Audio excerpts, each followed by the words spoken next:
In today's video, in the second part of the review questions, I will do some of the problems again, okay? So let's start from question number 12. Let me start by reading it first, okay? Decide whether the pair of lines is parallel, perpendicular, or neither, okay? So we have two lines here, the first one, this one, and the second one, this one. So before I do anything, I have to know what is parallel and then what is perpendicular mean, okay? So parallel means when the two lines are going like this, they cannot cross each other anywhere, okay? No crossing, okay? Not crossing at all, okay? Not crossing. They cannot cross forever, okay? So if they go this way, they are parallel, okay? Perpendicular means when the two lines are crossing each other at 90 degree, okay? At 90 degree. This is perpendicular. And then neither is just neither. It can be in any form, okay? Now, how do I decide if they are parallel or perpendicular? These are the rules. Number one, okay, number one. For parallel, okay, for parallel, okay, for parallel, they have what? They have same slope, okay, same slope, okay. If they have the same slope, they are parallel, okay. For perpendicular, okay, for perpendicular, if you compare the slopes of the two lines, the slopes are reciprocals, okay, reciprocals, that means upside down reciprocals, and opposite in sign, okay, opposite sign, okay, opposite sign, okay. So keep this in mind, and then let's find the slope of these two lines, okay, these two lines. The first one, let's take the first one. The first one is this, right?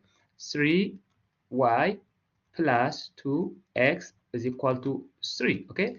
I have to write this into y is equal to mx plus b form so that I know my slope, okay. So what I can do is this one, I can just leave 3y here is equal to, right? I can move this 2x to the right. I can move it this way. So that's going to be minus 2x plus 3, right? And then I can divide both by 3. This is 3, and this one is also 3. So 3 will cancel. I remain with y is equal to negative 2 over 3x, right? Plus 3 over 3 is just 1, okay? This is 1. So I have this equation, okay? For the first one, I have this equation, or I have this line, okay? Keep this line, okay? Keep this line. Go to the next one. The next one is 4y. The next one is 4y. This one, I'm talking about this one now. 4y minus 6x is equal to 60, right? So as always, let me leave 4y in this side and then equal to move this negative 6x to the front or to the right side. So that's going to be 6x plus 60, right? Now divide both sides by 4 and then divide both sides by 4. If I divide, this will give me y is equal to 4 will cancel. So 6 over 4x, right? Plus 60 over 4 is again 15, okay? I can further simplify this one to get y equals to 3 over 2, okay? If I simplify this by 2, 3 by 2, x plus 15, okay? Plus 15. So this is another equation which is written in the y is equal to mx plus b form. Now, to decide, compare the slope. Let's compare the slope. Where is the slope? The slope is 3 over 2. For this one, the slope is 3 over 2. Compare 3 over 2. This one is the 3 over 2 here, right? I compare with that negative. This one is the slope of the other one, negative 2 over 3, okay? So look, they are reciprocals. This is the reverse of 2 over 3 is the reverse of 3 over 2, and they are opposite in sign. This is negative, this one is positive. So if they are reciprocals and they are opposite in sign, we can call, or we can tell, these are perpendicular lines. So the answer is they are perpendicular. The two lines are perpendicular. So what you have to do is remember these two rules, okay? If they parallel, they have the same slope. If they are perpendicular, they have reciprocals. The slopes are reciprocals and they are opposite in sign. So that way you know if they are perpendicular, parallel, or reciprocal lines, okay? Okay, next. The next problem is this, okay? The next problem is this one. So we are going to find f of x plus h minus f of x over 2h. Okay, we are going to evaluate this one. We have to evaluate this one. If what? If under this circumstance, if f of x is given as 3x minus 3. So you have to remember what is f of x mean. F of x is y. So let's say if you have 2x plus 5, okay? So if somebody asks you f of 2, okay, f of 2, what is f of 2? If f of x is 2x plus 5, f of 2 is simply you plug in the 2 in the x. So that's 2 times 2 plus 5, okay? This is 4 plus 5, which is equal to 9. So basically what it means is you have to plug in whatever is given in the x value and then you find. So this is the equation or the expression given, okay? The first one, this is the expression given. So if f of x is 3x minus 3, what will be the whole equation in here, okay? The whole equation in here. So all you have to do is go ahead and then whenever you see x, plug in this 3x minus 3. Whenever you see x here, just plug in this x minus 3, okay? So that means go to the f of x plus h, means you have to plug in the x dot x plus h. This x plus h has to be plugging into this, okay? So that means 3, this will give me 3, okay, that's 3, this one 3. X, instead of x, now I have to plug in x plus h, you see, x plus h, okay, x plus h, all right? And then minus that 3, that minus 3, okay, 3, okay? So this means that 3x minus h, because f of x plus h, okay? So instead of this x right here, instead of this x right here, I plug in x plus h, that x plus h, minus 3, okay? So this is the first part, okay? This is the first part, which is the first part, this one. Minus, what is f of x? F of x is already 3x minus 3, I mean here. So 3x minus 3, okay? All right, and then all over 2h, okay, 2h, all right? So now go ahead and then simplify this. Go ahead, simplify this, okay? So for the first one, I have to FOIL this, okay? I have to FOIL this one. 3 times x is 3x, right? 3 times h is plus 3h minus 3, right? Minus 3 minus x, this one is minus 3x, okay? Minus is plus 3, okay, over twice of h, okay? So you have this. Now let's look at this carefully, if you can simplify something, okay? So this is negative 3x, this is positive 3x, okay? This is negative 3, this is positive 3, cancel each other. Who is left? 3h at the middle. You see that 3h is left. So I can write 3h over twice of h, okay, twice of h. So h will cancel again by h. So finally, I will have just 3 over 2. 3 over 2 is my answer. When I evaluate this one, okay, under f of x is equal to 3x minus 3, my answer is going to be this. So remember, all I have to do is f of x plus h minus f of x. Means if f of x is this, okay, all I have to do is go ahead, instead of x, plug in x plus h, and just instead of x plus h. So I have that one. This is the second step. Then I keep holding the other one as is, because f of x is this 3 plus 3x minus 3. And then finally, I just FOIL. If I have to FOIL, if I have to subtract, and so on, okay? Nice. The next one, all right, this is now application of linear function, okay? This is application of linear function. Now, we know that already y is equal to mx plus b is a linear function. So we can have different kinds of linear functions in different scenarios. So look now, we have to read carefully when you have something like this, okay? So this is application problem. A soap factory has a fixed cost of 2,000, okay? Fixed cost means, when we say about fixed cost is the cost that is always added to the cost, that cannot be decreased, that cannot be increased, that cannot change. So that's a fixed cost, okay? This is, we are talking about a factory. It costs us $1.25 each soap, okay? Each soap. The soap sells $2.50 each, all right? Find the rule of the profit function P of x that gives the total weekly profit from X number of soaps. All right, very good. So first of all, what is profit mean? Profit is, okay, let's say we call it P of X, profit as a function of X. This is whatever amount of X you sell, that's your profit. The profit is always, if you go to any factory, your profit is gonna be the revenue, okay, the revenue of X. The revenue means the total sale, okay? Whatever amount of items you sell is gonna be the total money you get, but that's not your profit. You have to subtract from that one the cost, okay? The cost, C of X, okay, C of X. So remember, Rx is, Px is profit, this one is profit, right? This is profit. R stands for revenue, okay? And then C stands for cost. So the revenue minus your cost is gonna be your profit, okay? If you sell some amount of items, whatever it is, that's not gonna be given for you for free. You put some money to produce that. So that means you have to take out the money first, okay, the cost, and then after you subtract the cost from your revenue, the remaining will be your profit, okay? So the cost could be different. It could be you pay salary of employees, you buy raw material to produce the soap, maybe you pay rent or anything. Anything is just considered as cost, okay? Now, if I understand this, based on this, what I have to do is the profit of X, okay, X amount of soap, because we don't know how many is equal to X amount of soap is equal to, you sell 250 per each, okay, 250 each, okay? So that means $2.50, okay?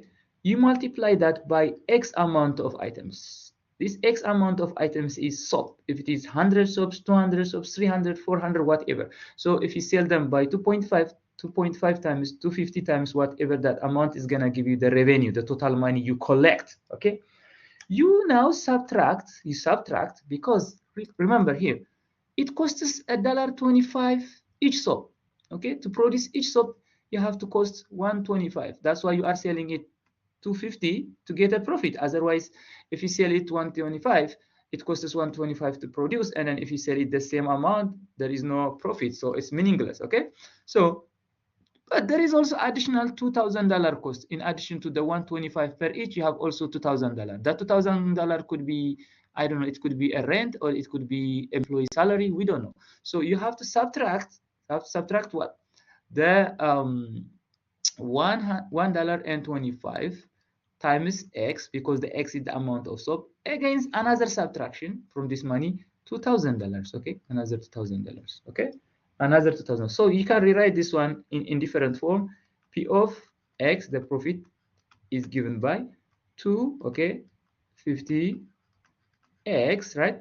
Minus, under parenthesis, you can do this one, 1.25X plus the 2,000, okay? If you subtract this amount, if you subtract this amount from this revenue, you will get the profit. So the profit function is the revenue minus the cost, okay? The revenue minus the cost, okay? Remember this one, the revenue minus the cost, and the revenue is the total product times the price or the cost, and then the cost is how much you put to produce that item per one or per each item, and then if there is an additional cost, for example, in this case, $2,000, okay? All right, so this is it. Next. The next one is, now we will use the same formula.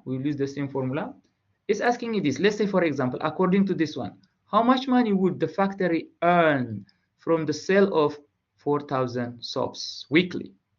Very good. Now this is what the 4,000 soaps is, the X is equal to the 4,000, okay? That's the item, the number of items. You have 4,000 items. So how much money you will get as a profit?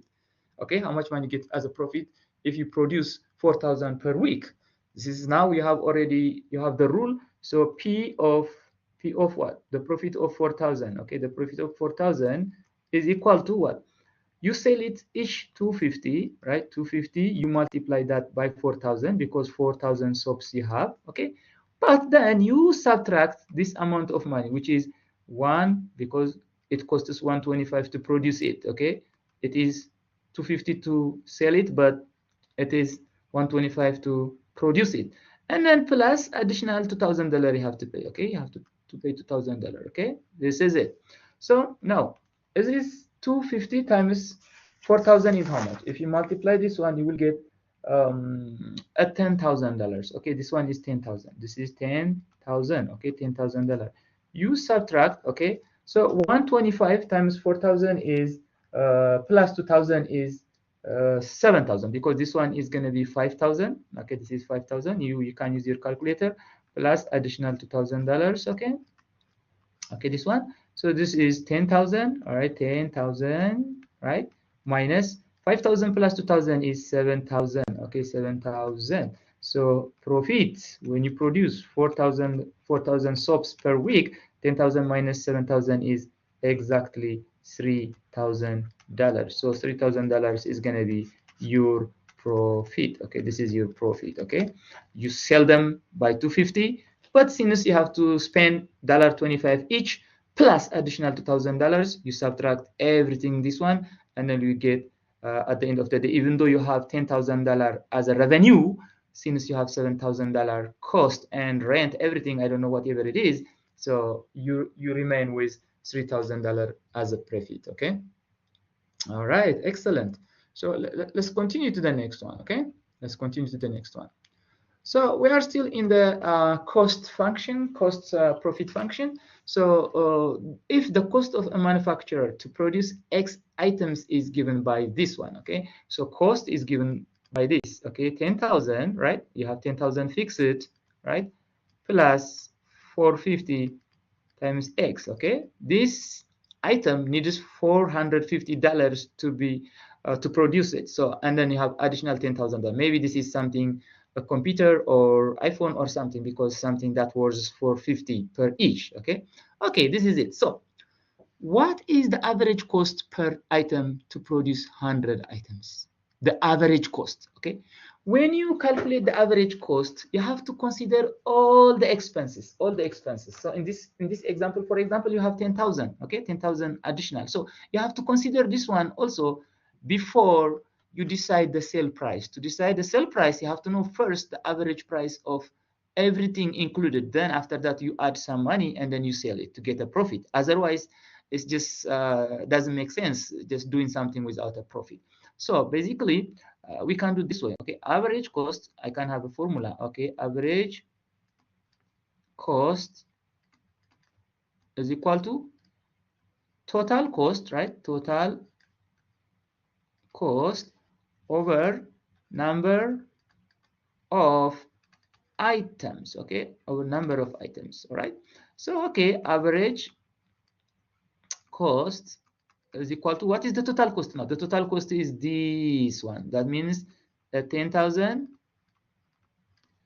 plus 450 times 100. Okay, 100 times this divided by 100. Okay, to get the average for each. Okay, average cost equals to, we have 10,000 here, right? 10,000, all right, plus 450 times 100 is what? 450 times 100 is 45,000. All right, 30 over 100. Okay, this is now 10,000 plus 45,000 is 55,000. Okay, 55,000 over what? Over 100. Over 100. So if I cancel this 20 by this 20, so the average is 550. All right. So look, you know now the average cost of this item is 550, including everything, any expenses that you have. So now when you decide, go talk with your sales department, what you have to do is the price must be greater than this one. Okay, when you sell it, it must be greater than this one. Maybe I don't know, depending on the demand and supply. So maybe you could say, okay, let's sell it $600. If you sell it $600, that means you have $50 profit from each item. Okay, if you say $700, okay, you will have $150 for each item, from each item. So it depends how much you are going to sell it, but it must be greater than 550. Okay, it must be, because this is the average cost to produce the 100 items according to this cost function. Okay, this cost function. All right, excellent. Let's continue. All right, let's continue to the next problem. All right, the next problem is this. Very good. So the next problem is this one. It says state the domain of a given function. Okay. All right. First of all, let me explain a little bit to remind you what is domain. Okay, what is domain? What is domain? All right. Domain is simply means the x value. Okay, domain is x, and then we have also range. Okay, we have also range is just the y values. Okay, the y values. Now, when you have something like this is rational function. This is rational function. Okay, we learned this one in chapter 1. This is rational function. So this is written in the form of a over b, right? This is written in the form of a over b. But remember, b must be different from 0. Okay, different from 0. Different from 0. Now, the idea is you don't need the denominator to be 0. So you have to exclude the number that makes this denominator 0. Okay, so when I have domain, every number works. Okay, every number works, or every number is defined under this condition except one number. Except one number. So that number from this easy problem is easy to find. That is negative 8, because negative 8 plus 8 is 0. So we don't need that. Will be 1 over 0. We don't need to have 1 over 0. So that's easy. But sometimes in the denominator, you can have quadratic, you can have different kinds of expressions. You need to factorize them, and then you have to set them not equal to 0. So always, when you have this kind of rational function, you have to say b different from 0. You see, b different from 0. This is a very key word. So x plus 8, that's the b, the denominator, different from 0. Okay, this is the rule you have to set up first. X is different, x plus 8 is different from 0. All right, so this is going to be minus 8 minus 8 both sides. X must be different from negative 8. Okay, so this symbol is different from symbol. So x is different from negative 8. So the domain, your domain is what? Your domain is all what? All real numbers. All real numbers. All right, all real numbers except who? Except this negative 8.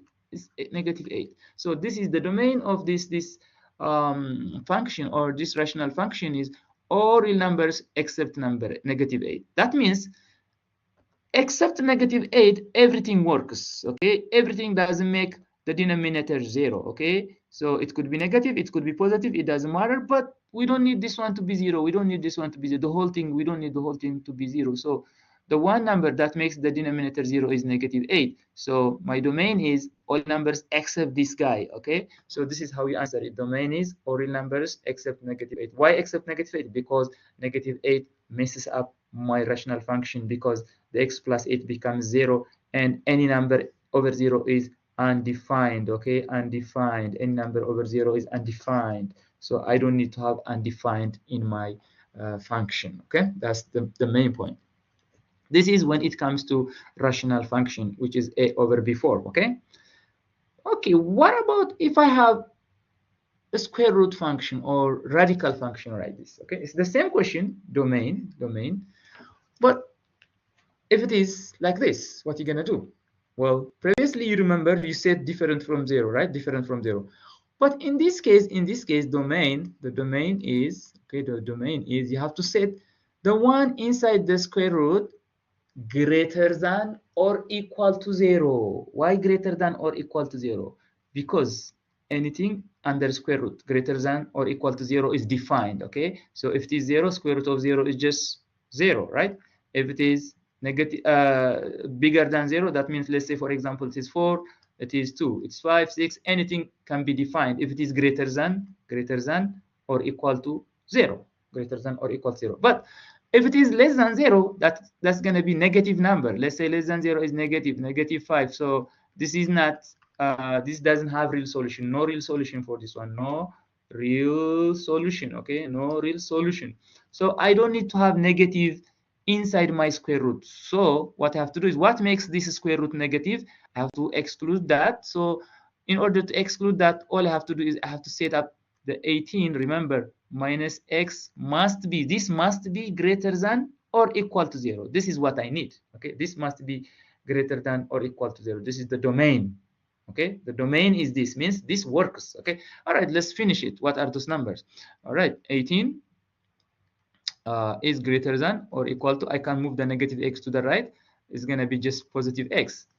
18 is greater than or equal to x. This number is greater than or equal to x, or that means x is what? Less than or equal to 18. Okay, so this means the domain is all numbers. The domain is all numbers less than 18, less than or equal to 18. This is the domain, my domain. That means these numbers are good, they work. If I plug in them here, they don't make my radical expression negative. Check them. If you can check them, let's say less than 18. If you plug in less than 18, let's say for example 18 minus 17, 17 less than 18, so this is going to be square root of 1. This is good, positive inside the square root.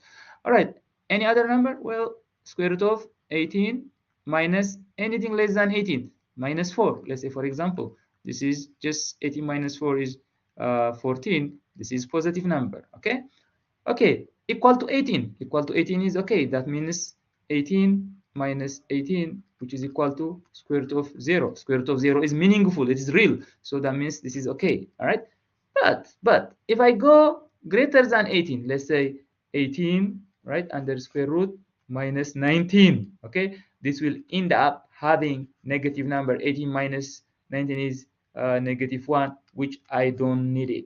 I don't need it. This is not real solution. That's why I have to set up the one inside the square root or the radical must be greater than or equal to 0. So whenever you have anything inside the square root, all you have to start is set up first 18, whatever it is, greater than or equal to 0, greater than or equal to 0, greater than or equal to 0. All right, greater than or equal to 0 is different from 0. See, different from 0. In here, it's different from 0, but it could be negative, it could be positive. Okay, different from 0 is different than greater than or equal to 0. So you have to differentiate what to say equal to in the rational function as well as in the radical function. Okay, in the radical function.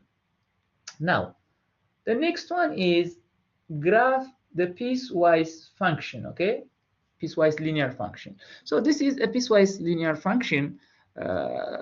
Now, to draw a piecewise linear function, what you have to do is you have to remember we have two things here. Okay, the first function is this one. There is another one here. So there are two pieces. Okay, there are two pieces. So what I can do is simply I can do this, right? I can do this one.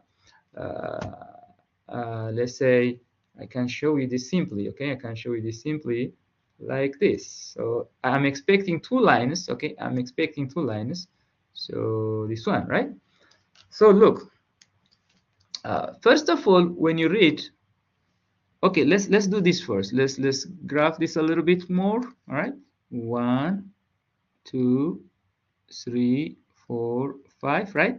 Negative 1, negative 2, negative 3, negative 4, negative 5, positive 1, positive 2, positive 3, positive 4, positive 5.